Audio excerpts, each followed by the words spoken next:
জমকালো আয়োজনের মধ্য দিয়ে মৌলভীবাজারে দৈনিক জনবাণী পত্রিকার ৩৫তম বর্ষপূর্তি অনুষ্ঠান পালিত হয়েছে। সোমবার ১৯ জানুয়ারি মামার বাড়ি হোটেল অ্যান্ড রেস্টুরেন্টে দৈনিক জনবাণীর জেলা প্রতিনিধি মঞ্জু বিজয় চৌধুরীর সভাপতিত্বে ও সাংবাদিক জাহাঙ্গীর হোসেনের সঞ্চালনায় প্রধান অতিথি হিসাবে উপস্থিত ছিলেন দৈনিক মৌমাছি কণ্ঠ পত্রিকার প্রকাশক ও সম্পাদক শেখ সিরাজুল ইসলাম সিরাজ। বিশেষ অতিথি হিসাবে উপস্থিত ছিলেন মৌলভীবাজার জেলা সাংবাদিক ইউনিয়নের সভাপতি জাফর ইকবাল, দৈনিক দিনকাল পত্রিকার জেলা প্রতিনিধি মমসাদ আহমদ, রূপলী বাংলাদেশ পত্রিকার জেলা প্রতিনিধি শাহজাহান মিয়া, দীপ্ত নিউজের সম্পাদক দুরুদ আহমদ, মৌলভীবাজার অনলাইন প্রেস ক্লাবের সাধারণ সম্পাদক মশাহেদ আহমদ, বাংলা টিভির জেলা প্রতিনিধি আলী হোসেন রাজন প্রমুখ। এছাড়াও জেলার প্রিন্ট ও ইলেকট্রনিক্স মিডিয়ার সংবাদকর্মীরা উপস্থিত ছিলেন। দৈনিক জনবাণীর ৩৫তম প্রতিষ্ঠাবার্ষিক যারা এখানে উপস্থিত আছেন তাদের প্রতি আমি কৃতজ্ঞ।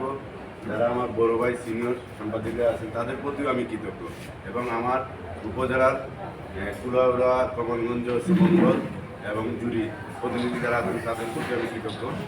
আর প্রতিষ্ঠাবার্ষিকের যে আয়োজন যেটা সিরাজ ভাই এবং রাজনের সাথে আমি পরামর্শ করেছি, পাশাপাশি জাফর ভাইও ছিল, বলল সবাইকেই আমি ইনভাইট করেছি, সবাই এসেছে। আমি মনে করবো সবাই এসেছে, কিন্তু আমার তাদের কাছে আমার একটাই পাওনা যে আমি যতদিন এই কাজে নিয়োজিত থাকবো সবাই আমাকে সহযোগিতা করবে। তো আমার মঞ্জু বিজয় চৌধুরী এই জনবাণীর জেলা প্রতিনিধি, উনি পরিশ্রমের বিনিময়ে আজকে মনে করেন এই পত্রিকা এগিয়েছে।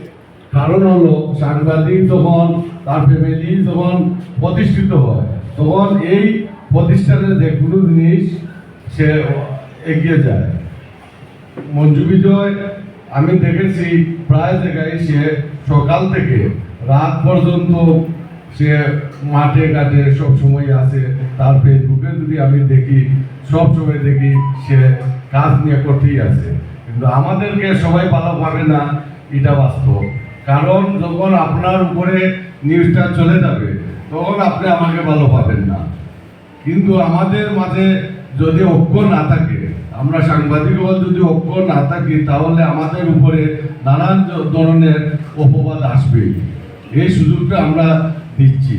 আমি বলবো আপনাদেরকে সবাইকে, যাতে আমরা এক পায়ে যদি ভুলও করে আমরা ওর পিছনে থাকবো, তাকে শুদ্ধ করে আমরা সুন্দরভাবে আমাদের কাজ এগিয়ে নিব। বা 10 বছর আগে এই পজিশনে ছিল না, কিন্তু গত 5-7-10 বছরে কিন্তু এই জনবাণী সারা বাংলাদেশে কিন্তু অনেকটা এগিয়ে গেছে। আমি মঞ্জুকে বলেছি, মঞ্জু তুমি কাজ করো, এগিয়ে যাও, যত সহযোগিতা লাগে, যেখানে সমস্যা, যেখানে প্রবলেম, আমি আছি তোমার পাশে, তুমি কাজ করে যাও।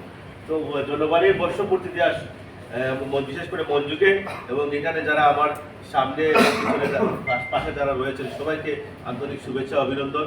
আর সবাই মঞ্জুকে সহযোগিতা করবেন, মঞ্জু যাতে আগামী দিনগুলোতে সে আরও এগিয়ে যেতে পারে, এই প্রত্যাশা রেখে আমি আমার মতো। আর আমি আসলে সরি, আমি কথা ছিল 12:30টার ভিতরে কিন্তু এখানে আসার, কিন্তু গোলাপগঞ্জ থেকে এখানে আসতে কিন্তু আমার সময় লেগেছে প্রায় 2.5 থেকে 3 ঘন্টা। এই 2.5-3 ঘন্টা সময় আসলে লস্ট করার কারণে কিন্তু আমি আসতে এখানে দিয়ে হয়েছে। আমার এই মঞ্চে এখানে জাফর ভাই আছে, শাহজাহান আসই, আমার চাচা মমসাদ আহমদ আসই, রুদ ভাই, মশাহিদ আছে, সামনে পায়েল, রাজন। তো আর রাজনকে কালকে বলছি যে মঞ্জুর প্রোগ্রাম যেন সাকসেসফুল হয়। আরও যারা যেখানে আসেন আসলে সব এখানে উপস্থিত হওয়ার জন্য, মঞ্জুকে সহযোগিতা করার জন্য ধন্যবাদ জানাই। ওকে, আল্লাহ হাফেজ, ভালো রাখবেন সবাই।